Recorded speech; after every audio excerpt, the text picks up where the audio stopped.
Magandang araw mga kaibigan. Bigyan natin ng reaksyon at opinion ngayon itong pahayag ni House Speaker Martin Romualdez doon sa bold move ng Pangulong Marcos Jr. na mass resignation of his cabinet. Okay? First time in history. Sa maalala ko lang mga kapwa ko senior citizen dyan. Mula Marcos Sr., bata ko, alam ko na, matatandaanan ko na yung nangyari sa gobyerno. Marcos Sr. hanggang ngayon. Ngayon lang nangyari. Mas, I think, 33 secretaries nag-resign in one day. So, first time in history. So, ano ang reaksyon ng House Speaker? Okay? Kung magbasa kayo sa mga comments sa topic na ito, ang nababasa ko, kumusta si Speaker Romualdez? Magre-resign ba? Sabi ko, hindi. Kasi legislative branch sila. Hindi sila pwedeng pa-resignin ng Pangulo. Ito, sa Inquirer.net na balita, House Box. Suporta ba? Box. Cabinet reshuffle. Romualdez vows stronger oversight. Tutulong kami. Oversight yung i-supervise namin kayo. Sige, ayusin nyo ang trabaho nyo. Nandito kami, oversight. Pag nagkamali kayo, we have an oversight function. Wow, galing. Ano ba talaga ang sanhi ng problema? Ginagawa nila ito dahil sa pagkatalo nila sa eleksyon. Bakit sila natalo sa eleksyon? Anong dahilan? Ang pagkakaintindi ng Pangulo, mahina daw ang serbisyo ng gobyerno. Well, in a way, yes. Mahina, pwedeng palakasin. Pwedeng pagandahin. Kaya lang, kung ako ang inyong tatanungin, my humble opinion, ang dahilan, ang sanhi ng problema, bakit napahiya ang alyansa? Dahil sa impeachment ni Pipi Sara at dahil sa pagkidnap kay PRRD, yun ang mas malaking sanhi sa tingin ko. So, sinong sanhi ng problema? Ang mga cabinet na pinagre-resign o yung nagpa-impeach? Tanong lang naman. Ito, the House of Representatives has thrown its support to President Ferdinand R. Marcos Jr.'s decision to call for the courtesy resignation of cabinet officials, with Speaker Martin Romualdez promising a stronger oversight on their part. Wow! Babantayan namin kayo. Alalayan namin kayo. May oversight kami sa inyo. Sige, resign kayo lahat. Romualdez, in a statement on Thursday, said that Marcos' decision appears to be a necessary step to fine-tune the government and make it more responsive to people's needs. Sana all. Okay, ito yung kanyang exact statement. Basahin ko lang, nandito.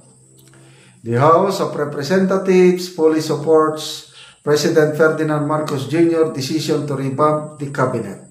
It is a strong and necessary step, proof that he listens, acknowledges, and acts with resolve. Palakpak naman dyan. As Speaker and leader of the 306-strong House of Representatives, I commend the President's courage in demanding accountability and realigning governance. We are ready to work with the new cabinet to create jobs, lower food prices, and ensure better public service. So, ano daw yun? President's courage daw, yung pagpa-mass resignation. But sa nakita kong post ni Professor Malotikia, hindi daw. Lumalabas daw, walang spine ang Pangulo. Walang strong leadership. Kasi, ang tanong ni Professor Malotikia, ilan ba ang kanyang sisipakin? Isa, dalawa, tatlo? Bakit mo ipapa-mass resignation? Makaka-apekto yun sa government, yung momentum.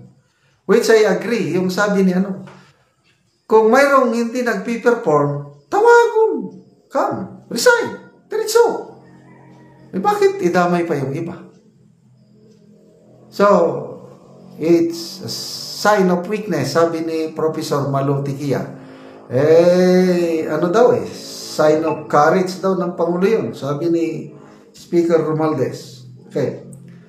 Romualdez said they will continue to partner with the executive by passing important bills and also exercising oversight function over the projects. Ito. We will sharpen our oversight rule and advance his agenda. This is a shared mission by the House and by reform-minded leaders. Okay. Nag-react si Senator-elect Panfilo Lacson. Anong sabi niya? Aside from, maliban sa pagpaparesign, maliban sa sa cabinet, pwede ba the President must, sabi niya, exercise his persuasive powers to let Congress, especially the House of Representatives, to stop insertions and pork barrel. O yun. Ping Lacson na ni. Ang kanyang legacy sa Senate is ayaw niya yung mga pork barrel, ayaw niya yan. Kaya dinescribe niya itong 2025 budget na most corrupt. Ang exact word niya is like a deadly virus na nagpapahirap sa taong bayan yung 2025 budget. Sinong gumawa ng 2025 budget? O, di ba ang House of Representatives na inuyunan naman ng Senate, BICAM, ngayon, kinasuhan sila. So, ano bang sanhi ng problema? Not so much. On the cabinet, kailang dito sa budget, kaya nga nagsabi ng Pangulo, nagparamdam na baka pwede daw siya magsama sa BICAM conference ngayong 2026. Sabi naman ng iba, hindi pwede. Kasi, power of the purse, legislation na, hindi pwedeng makialam. Kasi, kinakabahan ng Pangulo, baka maulit yung 2025 budget na patong-patong ang kaso. So, ano yon? Sign of courage o sign of weakness? So, sana matugunan yung panawagan ni Senator-elect Ping Lacson ng Pangulo must use his powers para ma-stop na ang mga insertions and pork barrels sa budget for 2026. Dahil dyan tayo, kung ang nagpapahirap sa taong bayan, yung budget na yan, lalo na yung ayuda.